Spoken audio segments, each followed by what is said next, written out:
Bonjour Tildé, je suis Estelle Babuguet, vous êtes ici dans mon atelier et moi je fais de la récup principalement.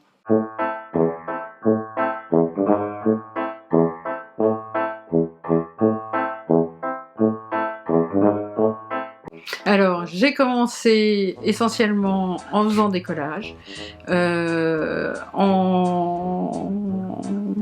en trifouillant, j'ai envie de dire, les poubelles bleues de l'époque, qui sont devenues des poubelles jaunes, où il n'y avait que du papier, que des magazines, et c'est là que je trouvais ma matière première. J'ai fait partie d'un collectif quand j'avais une vingtaine d'années, qui s'appelait Hammer, et qui a été hyper enrichissant pour moi. J'ai rencontré plein d'artistes, et ça m'a permis d'évoluer. J'ai pris mon envol, je me suis mise à faire les portes ouvertes toute seule, avec du collage, et progressivement, je suis spontanément sortie du cadre. Je me suis tournée plus vers des matériaux en 3D, beaucoup ramassé sur la plage, donc je me suis un peu éloignée de Paris, mais pour mieux en revenir pour exposer. Et beaucoup de bois flottés, de galets, de sable. Alors au début, je les ai intégrés au collage papier, et progressivement, comme ça prenait de plus en plus de place, c'est devenu de la 3D, et je me suis mis à faire des personnages que en bois flotté. Alors dans ma thématique, vous le verrez, ce qui revient toujours, c'est les bonhommes, les bonnes femmes, l'être humain, et donc à chaque fois je faisais des bonhommes, des bonnes femmes en bois flotté, et maintenant j'ai appris la soudure et je vous fais la même chose mais avec de la ferraille de récup. Je pense vraiment que c'est un résidu de l'enfance, de mes vacances que je passais en Auvergne la plupart du temps, où j'avais de la famille agriculteur, et j'étais tout le temps dans la nature et je ramassais des bouts de bois, des herbes, et je composais des choses, et ils avaient aussi énormément d'outils qui me fascinaient, et en fait maintenant ces outils, c'est ceux-là que je récupère, qui sont considérés maintenant comme déchets, et que j'assemble pour faire des petits bonhommes. J'ai pas vraiment évolué en fait. Ma créativité, elle vient de l'enfance, tout simplement, et aussi alimentée par les objets eux-mêmes. En fait, c'est grâce aux objets que je récupère à droite à gauche, c'est eux qui me donnent ces formes-là, qui me donnent l'envie de faire tel ou tel bonhomme. Ça vient vraiment de la matière, c'est la matière qui me nourrit et qui me permet de continuer à être créative. Quand j'étais petite, je rêvais d'être archéologue, voilà.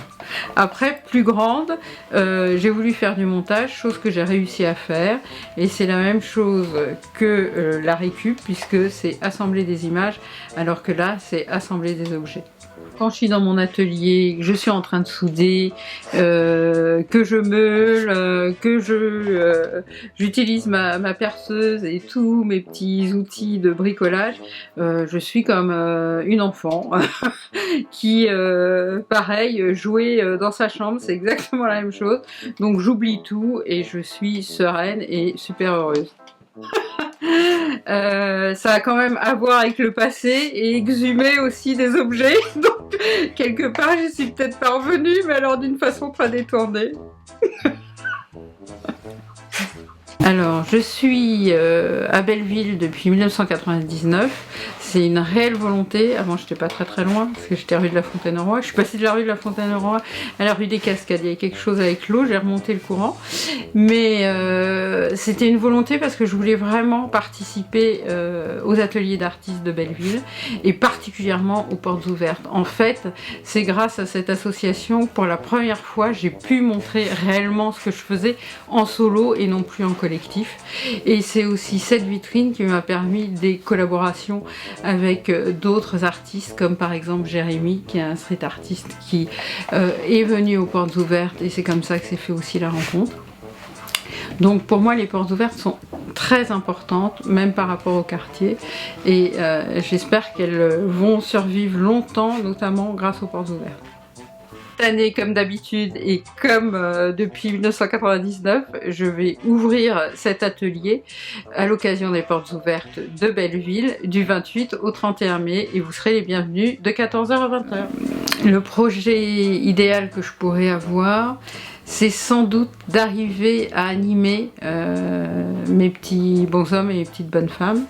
Je me suis amusée à le faire en 3D grâce à un petit logiciel, mais j'aimerais réellement arriver à le faire en vrai. Et j'espère que mon voisin Laurent Debro, qui est spécialiste, m'aidera peut-être pour ça. Autre projet peut-être pas idéal, mais en tous les cas très intéressant. Pour la première fois, je vais exposer en plein air, et ça, c'est un défi qui m'intéresse beaucoup parce que ce sera au milieu de la nature, donc ça me permet aussi de faire des œuvres beaucoup plus grandes. Et c'est au milieu d'un champ que ça aura lieu pendant un festival de théâtre à Belle-Île-en-Mer, et au mois d'août de cette année 2021.